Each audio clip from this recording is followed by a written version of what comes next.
Hi, this is Charles Hoskinson broadcasting live from warm, sunny Colorado. Always warm, always sunny, sometimes Colorado. Today is April Fool's Day, April 1st, 2024. Interesting month. From time to time, I read Twitter threads. I know it's a crazy concept. Wah! And I run into some that are interesting.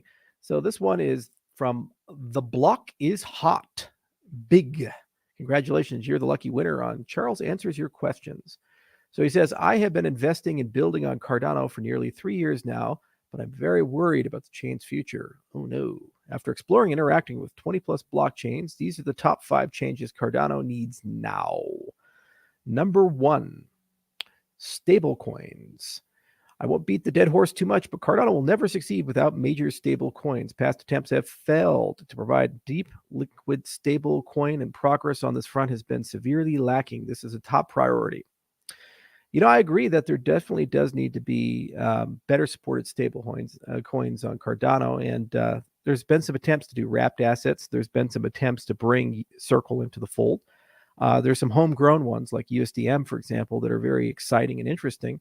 And obviously, there's the algorithmic stablecoin play with Jet.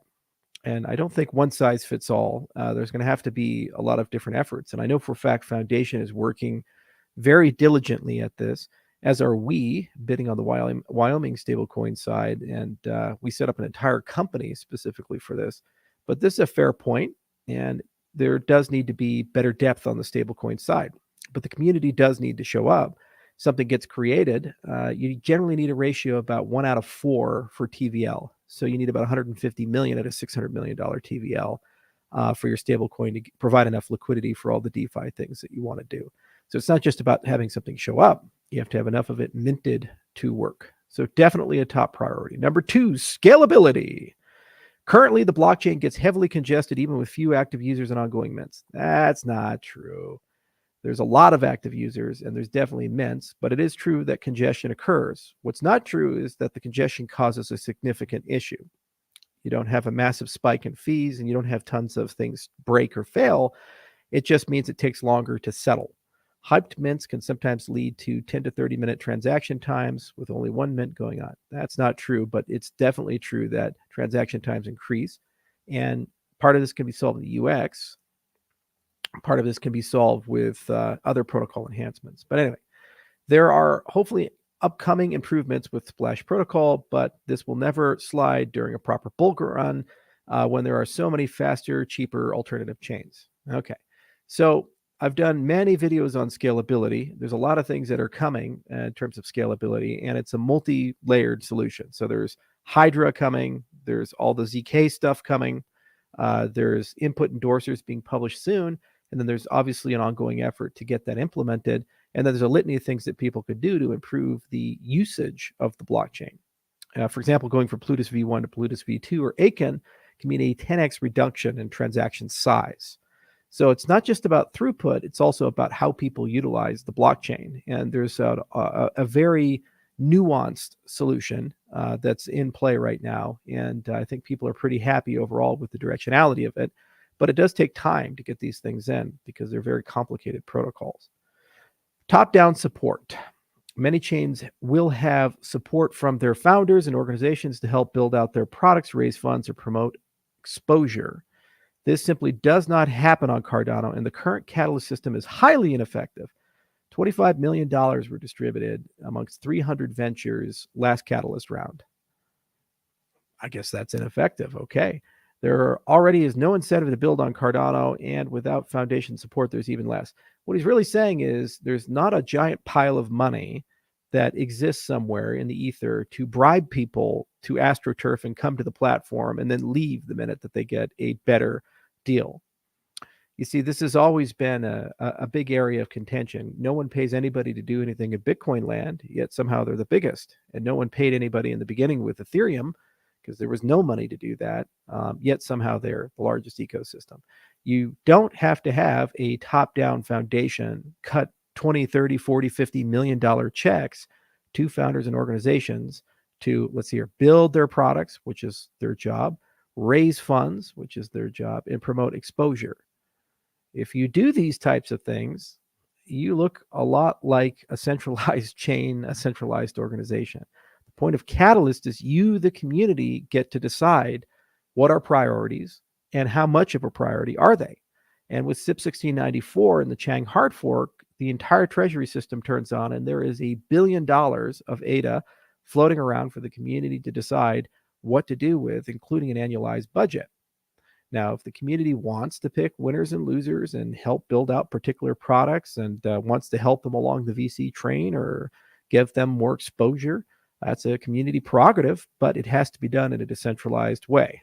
Asking for top-down support seems to be missing the entire point of blockchains. Interoperability. Due to the unique programming language of Cardano, there are additional complexities when adding CNTs to SEXs or other dApps.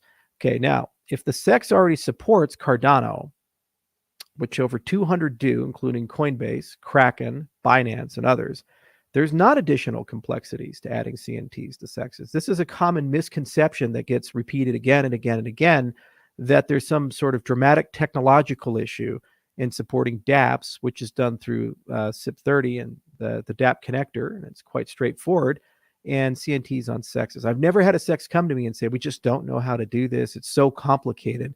The Cardano native asset standard is baked into the design of Cardano. It's very similar to like color coins on Bitcoin, but it's protocol level, the support for this.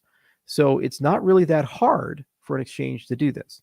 One of the things that we're trying to push through Intersect is forming a coalition of CNTs that want to get listed on SEXs, and JJ Seiler's already started reaching out to them to go and approach exchanges as a collective whole and say, hey, what are the technical issues? Because we hear this from time to time, and that has to get completely resolved. It says, compare this to Cosmos IBC, all right, or EVM on Ethereum, where the same code liquidity can be stretched and used on many chains versus building products solely for Cardano. Well, if it's an issue solely for Cardano, it's like Coinbase with Rosetta. It should be our ecosystem that pays that one-time integration cost and makes it easy. And we can do that for all the CNTs if there truly is a complex thing to list on SEXs. But currently it is not the case. It's not a lot of complexity. So we can get that resolved as an ecosystem. And then these CNTs are going to have to make the case to the SEXs why they deserve liquidity. And that's a regulatory and a business use case question. As for other dApps, we've done a great job as an ecosystem building standards for that. Lack of incentive. Please explain to me why any serious team would want to build on Cardano. Capital raises are significantly less. Okay. No top-down support. Well, it's true. You won't get pay to play. Volume transaction user base is too low, leading to much less revenue compared to other chains. That's just flat out false. You notice he's saying a contradiction. There's too much activity in Cardano, so it takes too long to do stuff, but nobody's using Cardano. You know, Book.io, for example, whenever they do an issuance on Cardano, they sell out. When they do it on Polygon, they don't. Like Mark Cuban's autobiography, for example, when he issued it on Polygon, it didn't sell out. Increased coding difficulties and unique language. Well, languages. I don't think he's aware that Aiken exists or other standards exist. But maybe if you can't figure out how to write Rust code, you shouldn't be writing dApps. It's kind of a problem given that these are financial products. Lack of interoperability with other chains. Yeah, there does need to be more cross-chain transactions. And that's the whole reason partner chains exist, is to bring that to bear and actually link up Bitcoin, Ethereum, and other things and make it very easy to sell services to other chains. Lack of VC or SEX interest. It's true we don't have Ponzonomics. And it's true that a lot of the projects in Cardano land don't have the tokenomics in a way to give an unfair competitive advantage to VCs to dump on retail investors. So that's true. SEX interest, it's mentioned up here. It is something we as an ecosystem have to resolve. Decentralization security has drastically improved on other competitive chains. That's not true at all. In fact, centralization is increasing on Ethereum and on Solana and other systems, and security is decreasing on those chains. We see record high hacks and issues. So this is just a flat out lie, but that's okay. People sometimes say that. No upcoming bullish updates for the chain outside the team spending resources building new chains like Midnight instead of improving Cardano itself. This is another lie that I see again and again and again. So I guess on-chain governance means absolutely nothing to him because he's one of those number go up transaction volume, type dudes. But I guess governance means nothing. The second thing is the entire raison d'etre of partner chains is interoperability with other chains. So in his mind, that doesn't mean anything. And also Midnight adds all the ZK stuff, not only to Midnight, but Plutus V3 backports a lot of this to Cardano. So he's interested in things like roll-ups and scalability and that stuff. So doesn't Midnight do that? Doesn't it add those capabilities?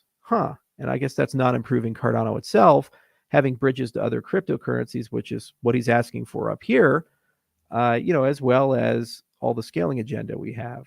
For example, we've been talking for a long time about Hydra and other things like that. None of that seems to matter. Mithril, none of that seems to matter. And all the other stuff. Okay.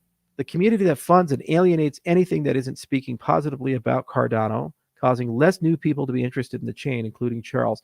So this is another contentious point. When people lie and when people spread FUD and mislead, or when people go out of their way to omit Cardano, for example, World Mobile is one of the largest depend platforms in the entire world, and they're not even included on a lot of lists in the top 10 or top 15, or the Cardano Treasury has $1 billion+ in it, and it's left off the Treasury list for some reason. Should we not call that out? Should we just roll over and just let people lie about the ecosystem? It's not about speaking positively about Cardano. It's about speaking honestly about Cardano, which is actually what I'm doing right here. You see a lot of these types of threads, and I chose to make this video to kind of make a point where they seem reasonable on the surface. Oh yeah, we need some stable coins, but nothing's being done. No, there's a lot being done, but there needs to be fair consideration. Oh, we need scalability. Well, yeah, that makes sense. Of course. Well, there's multiple things that are being done in parallel about scalability at every level, from the DApp level to the protocol level to layer 2s and these types of things. Top-down support. We need top-down support. In other words, we want a fund to pump your bags and deploy billions of dollars of AstroTurf money to get things out so we can get the token price high and sell it and make a bunch of money. That's what he's really saying. He wants interoperability, but then down here, actually the things that are being done to facilitate and promote interoperability, he says they're bad things and they're a diversion of resources. And then lies about things like, for example, decentralization and security drastically improving on other chains. It's a lie. It's just not happening. It's moving in the opposite direction. And then also lies about stuff like this, about alienation. I wouldn't say it's alienation. It's just when you say things about Cardano that aren't true, we as an ecosystem have every right to correct the record. And, whether it be the EDI or it be our scalability plans as an ecosystem, or how governance works, or the importance of on-chain governance, or these types of things. Or when you say that transaction volume's at an all-time low and there's less revenue, there's a great ecosystem and community, and there's a ton of really interesting projects launching. Yeah, it's absolutely true that certain VCs are not super interested in Cardano for historical reasons. That's probably a good thing, because that same set of VCs are the ones that brought you the Solanas and Polygons and others of the world, and a lot of the other bad stuff. And it's a philosophical thing. And some people agree with it, and they live in those ecosystems, and some people disagree with it, and they live in our ecosystem. If you cannot attract new or high-quality teams or investment, then the chain will never make it. That's an axiomatic statement. Sure, you need to have new and high-quality teams. Maybe new and high-quality teams are interested in governance. Maybe new and high-quality teams are interested in being in the most decentralized ecosystem. Maybe new and high-quality teams like the idea of blockchain-based funding as opposed to being a patron of a top-down agency, and they want to be able to make a case to an entire cryptocurrency ecosystem. We would win in those categories. And say investment teams or investment, then the chain will never make it. So we also want investment. Investment's going to always flow where the people are. So you have to grow your people. I can personally not think of a single reason why a team should build on Cardano. And that's coming from a founder of a Cardano project. So again, it's your perspective. If you like one of the best communities in the ecosystem, you like the idea of on-chain governance, you like the most decentralized protocol, you like the fact that things are done in a very secure and decentralized way, in a methodical way, you like the fact Cardano's been up for 2,300 plus days, never crashed. You like the fact that when you write an application, you write it in a code and techniques where the application works the first time and doesn't crash on your users. And you like the determinism of transactions and predictable prices. Maybe, just maybe, you like Cardano. If if you like non-determinism, you like hacks, you like Ponzonomics, you like the chain restarting itself, you like centralization, you like having no say in on-chain governance, you like centralized curators that have top-down support, and you like being a very small fish in a big tank of the world of EVM, you can certainly go to another chain. And it says, in my opinion, if Cardano does not fix these things, this will be the last bull run for Cardano, and the chain will most likely get outside of the top 20 this cycle. Okay. Cardano needs to implement support for large stablecoins such as USDT and USDC. Sure, it'd be nice to bring these types of projects to Cardano, and they need to come, but a process needs to be followed. Prove scalability ASAP through improvements such as input endorsers, like that's been abandoned. You see the FUD here? Oh, well, Cardano's not doing input endorsers. Well, there's literally a paper coming out, and there's a whole team to do that. Rework the entire Catalyst process and create a new foundation that actually supports its builders. New foundation. What's Intersect, guys? Why is Intersect not mentioned here? Intersect MBO. That's the whole point of Intersect, is to be a members-based organization for people in the ecosystem. As for a new Catalyst process, well, you guys have direct access to the budget. Why is this not mentioned anywhere, the Chang hard fork, and the fact that these things are being opened up? It's a live omission. Figure out bridging interoperability improvements like Injective has recently done with their EVM Solana upgrade. Well, what's the point of partner chains? Isn't the entire business model of Midnight to act as a service layer to sell its services to Cardano, Ethereum, Bitcoin, and other places? So it creates that bridging mechanism. There's also Rosenbridge and a whole bunch of other things. But again, according to this poster, that's a distraction or a waste. Encourage more sexes to add Cardano native token support and help projects with the approval process. And well, again, that would be something that could be coordinated through Intersect. So yeah, I agree, and it's been done. Go to Intersect MBO. Yeah, I agree, and it's called SIP 1694. Yeah, I agree, and the process is underway. Yeah, I agree, and there's a multi-prong approach from Wyoming Stablecoin, USDM, JED, a lot of community projects along the way, and then of course there's the foundation's been talking to USDC for a while, and of course they'll make some statement about it. You see, it says, I want to be clear, this is not a FUD Cardano thread, but more so recognize what other blockchains are doing that Cardano can heavily improve on. And that's fair, and that's why I made this video. Cardano will become a completely obsolete dead chain if these improvements are not made. That's just not true. I hope that this progress will happen, but it's not just up to the community to make this happen. The top needs to support this chain, and being complacent on the sidelines for the sake of decentralization is an excuse for inaction. You see, this is what I really am bothered about. Everybody is carrying their weight in their way. There are hundreds of engineers on the IO side working really hard on the things you're asking for. We build projects like Midnight, and then you say that project means nothing. Governance enables the entire community to stand shoulder to shoulder to make it happen. You say it's not up for the community to make it happen. If you are begging for a centralized entity to save your chain, it is not a blockchain. It's not a cryptocurrency. It's something else. You need the community to make it happen, and everybody needs to be a community member, and you need an on-chain governance system that enables such a thing. The point of Intersect, what you just called up for, this new foundation, the point of Intersect is a members-based organization to set agendas and priorities. Spiritually, the things that he's saying are not necessarily wrong. Like, yes, the time has come for stablecoins to come and us have a stronger and deeper strategy. Yeah, it's important that we all accelerate our scalability plans as much as possible without compromising security and decentralization. Yeah, it's very important that there be interoperability with other chains. And yeah, we absolutely have to look at the incentives program and understand how to better help teams through their entire growth process from incubation, acceleration, these types of things. But the process is wrong, you see. There's this assumption that some core entities are going to come and save you. And the reality is that if you're a true cryptocurrency, that's not what happens. We, the community, come together, we set agendas and priorities. The single most important thing is on-chain governance, because that creates the foundation upon which the treasury gets open and consent gets given to what are priorities for the ecosystem. It is absolutely important that we get SEX listings. I agree with that. That makes a lot of sense. But I'm just one guy.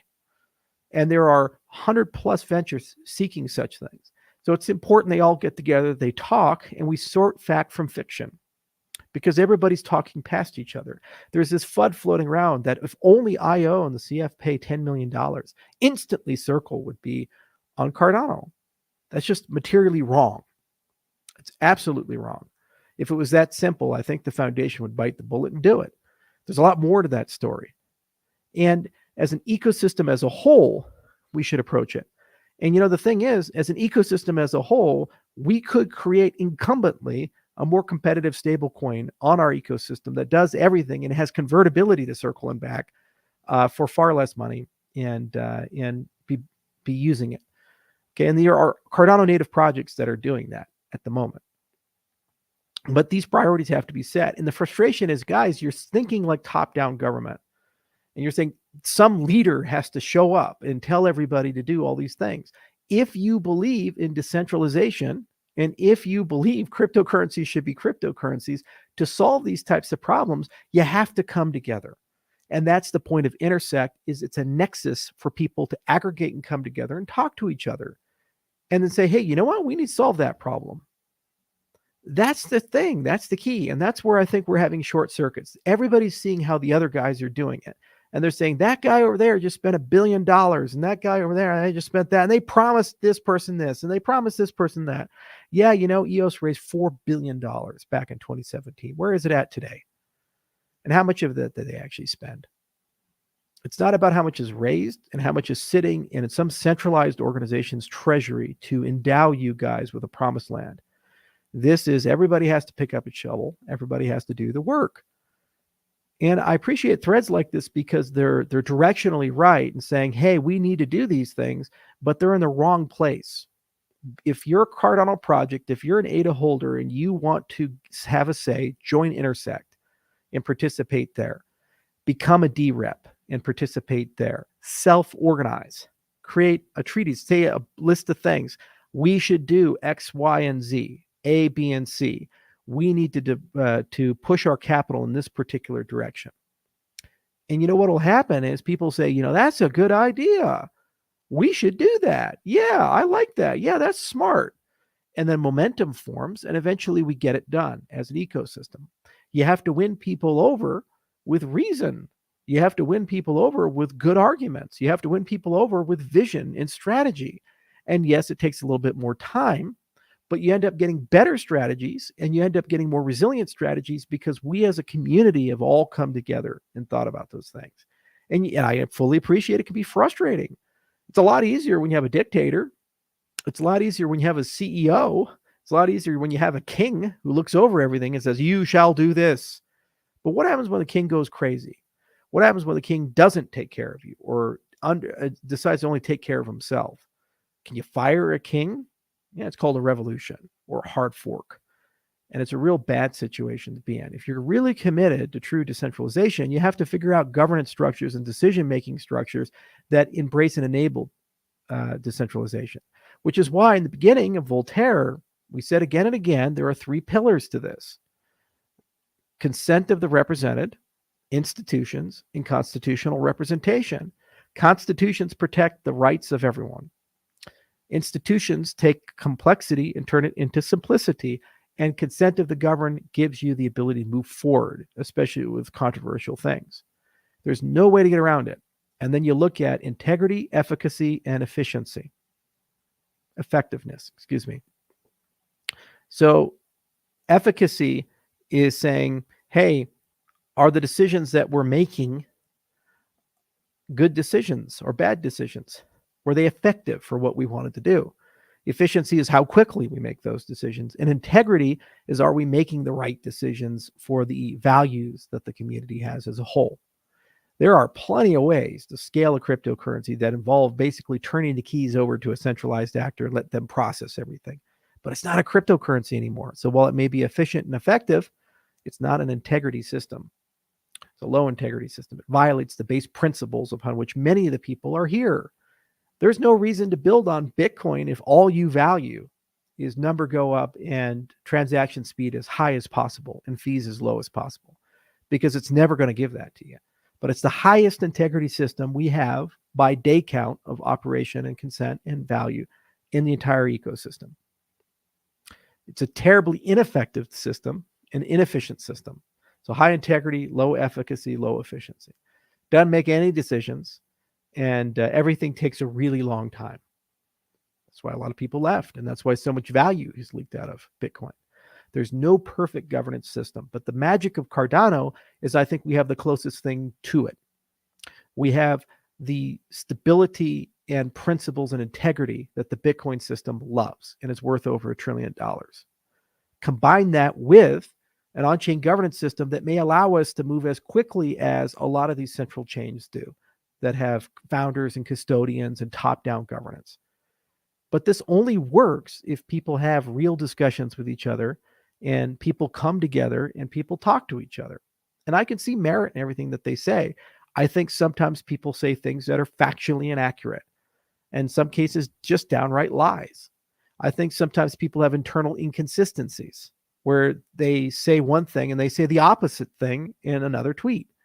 You can't say that we have no transactions and there's no reason to build, but then the chain is congested. There's too many things going on. It's a contradiction that you're both empty and full at the same time. You both have customers and don't have customers. Doesn't make any sense. It's perfectly legitimate to say we should have more throughput. Okay, fair enough. And we all agree. And that's not a question of should we, but it's a question of how do we get there with integrity and the best path forward. And outlined has been using a combination of rollups and zero knowledge technology, a combination of layer 2 technology like Hydra, a combination of off-chain through partner chains processing some of the high throughput stuff, and a combination of layer 1 scaling through input endorsers. That's the current scalability agenda that's on the table. Mithril, Hydra, and all the zero knowledge stuff is under active construction. Hydra's already running on mainnet, and it's going through version after version, and it's getting better every iteration. Mithril's already on mainnet. It's getting better with every iteration. And partner chains are evolving very rapidly, and Midnight is in its testnet right now. You guys can go midnight.network and check it out. And it's building a whole host of things. And as I mentioned, input endorser's paper, Ouroboros Leos, is imminent. So it's coming very soon, probably this month or next month. And that will come with a whole explanation. And then it's just a question of how fast do we want to move as an ecosystem to prototype that, and who's the best vendor to implement that. Twig, for example, is the vendor that implemented Ouroboros Genesis, which is coming likely around the same horizon as Chang, the hard fork that will bring the on-chain governance. So we as a community need to discuss this.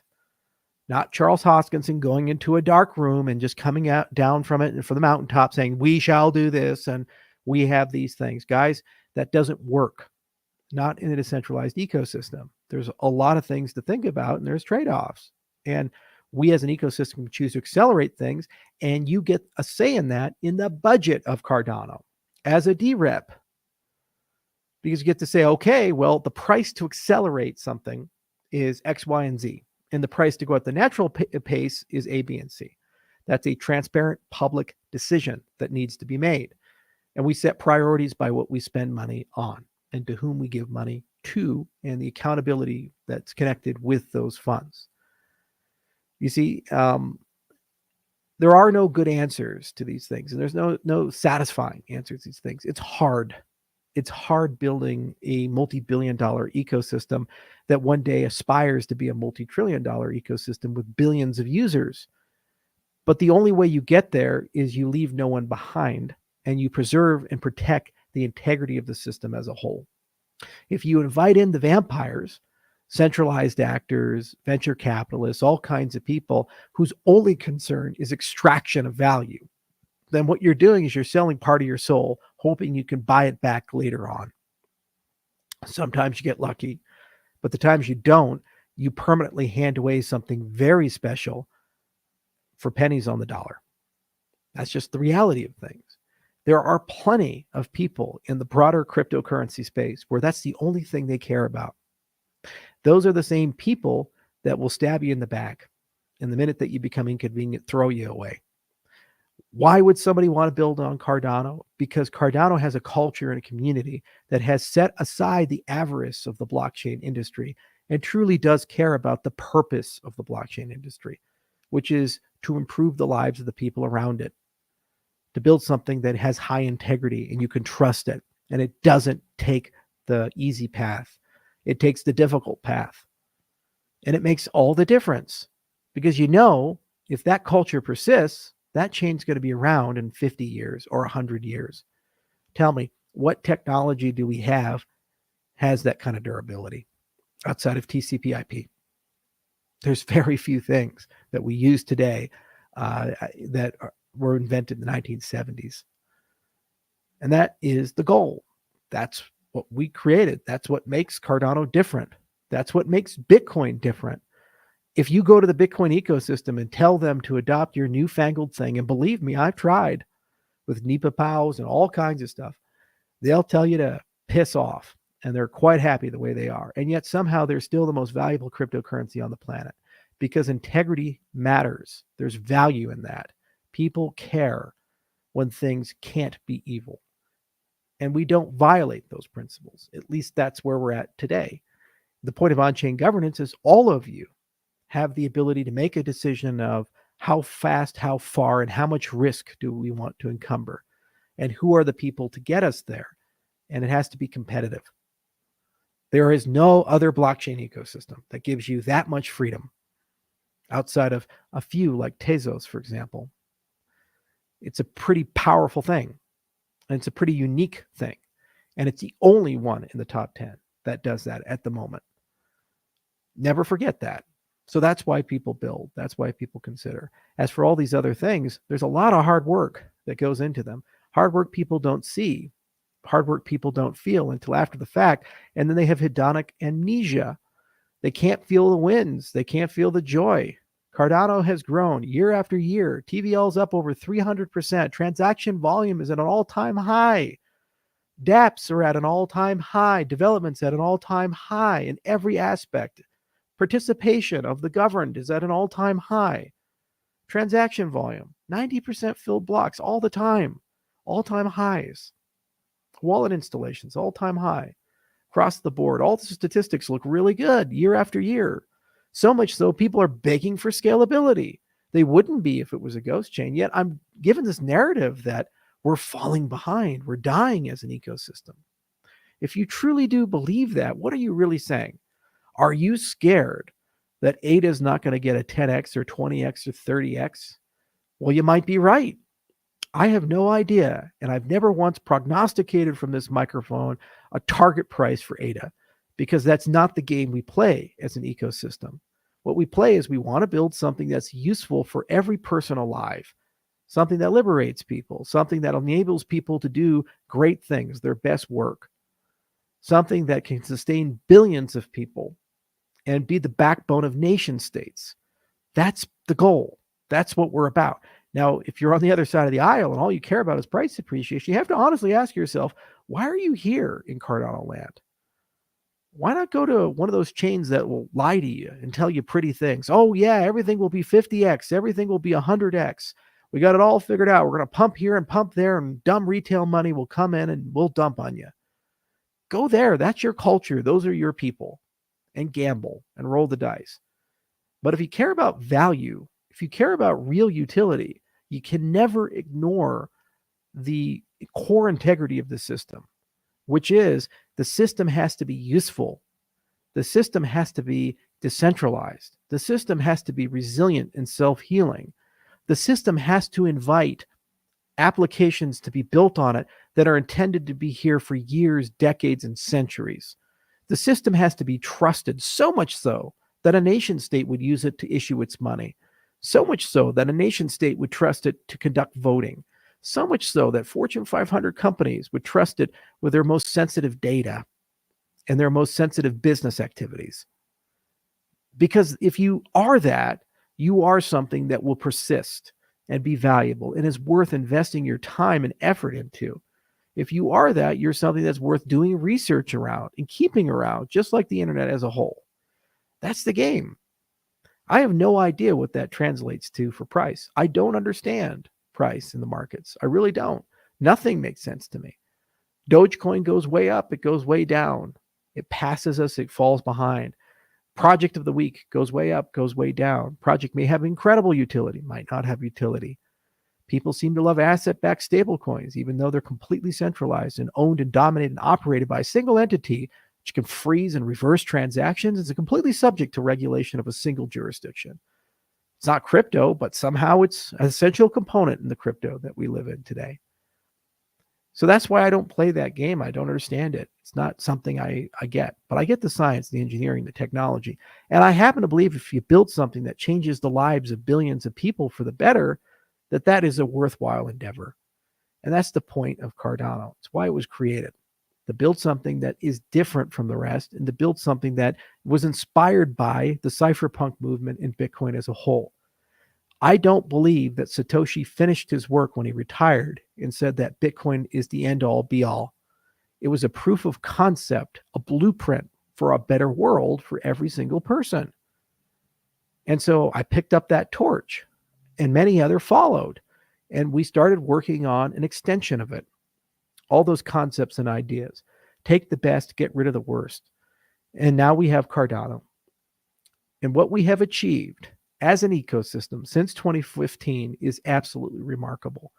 204 papers, 168 scientists have worked on it, millions of lines of code, first to market innovations like extended UTXO, Plutus, Aiken, Plutus TS, on-chain governance, Ouroboros, and all the flavors that it comes in, the first provably secure proof of stake protocol. Absolutely extraordinary things. Transaction determinism, fee determinism, a network stack that never fails. It just keeps on running regardless of its load, that completely revolutionized the way people think about cryptocurrency networking. We did this all with principles in high assurance languages like Haskell. We now even have active specifications for things, and we prove properties. Every step of the way, as an ecosystem, we've innovated.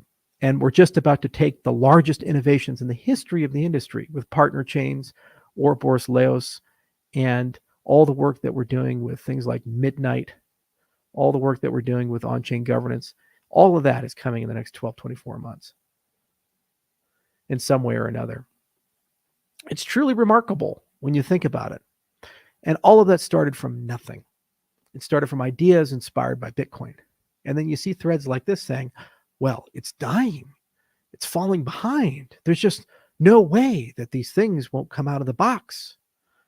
Whether people like it or not, Cardano's here to stay because there's too many people that want it to be here to stay. And whether people like it or not, Cardano is going to continue being an inconvenience to some in the cryptocurrency ecosystem because its mere existence is offensive.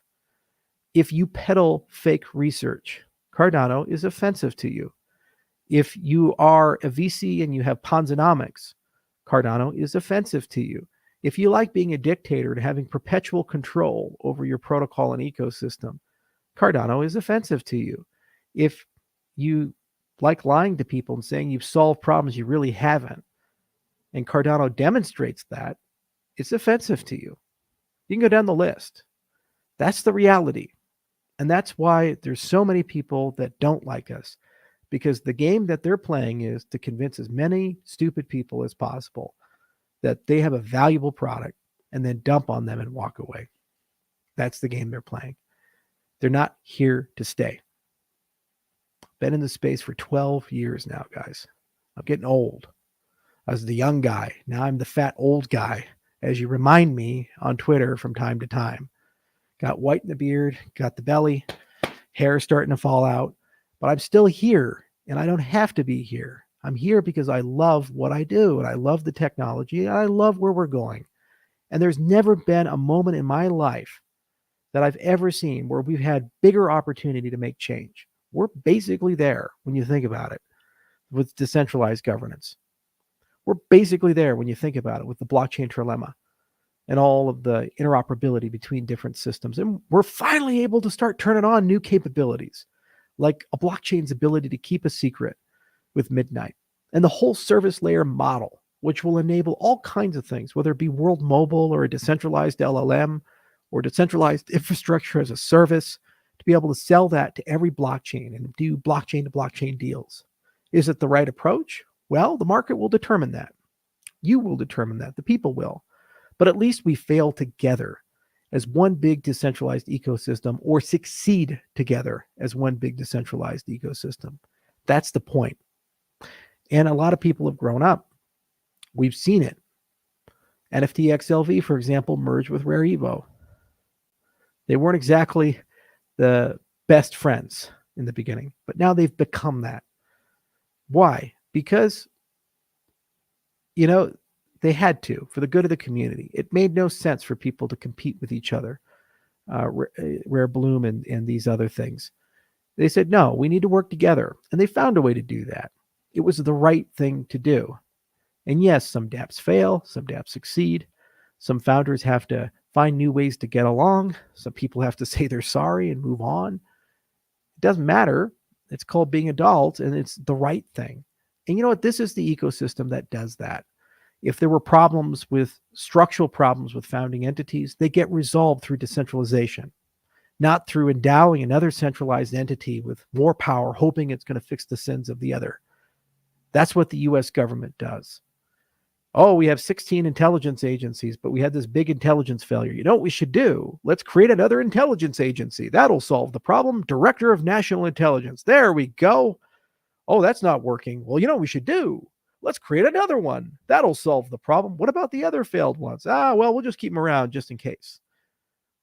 Those are the systems we're trying to replace, guys. That's the system we're trying to overcome. We're not going to change the world. We're not going to change the business model by embracing what came before us. We're going to change the model by changing the rules of the game. That's what Catalyst is about. That's what on-chain governance is about. And that's the directionality of Cardano. It's challenging as hell, but that's how you get the elite people. That's how you get the really smart people, the really capable people. Nobody who's brilliant, capable, and amazing wants to go work at a consultancy and make $200 an hour selling his brilliance. What that person wants to do is go to the moon, go to Mars, cure cancer.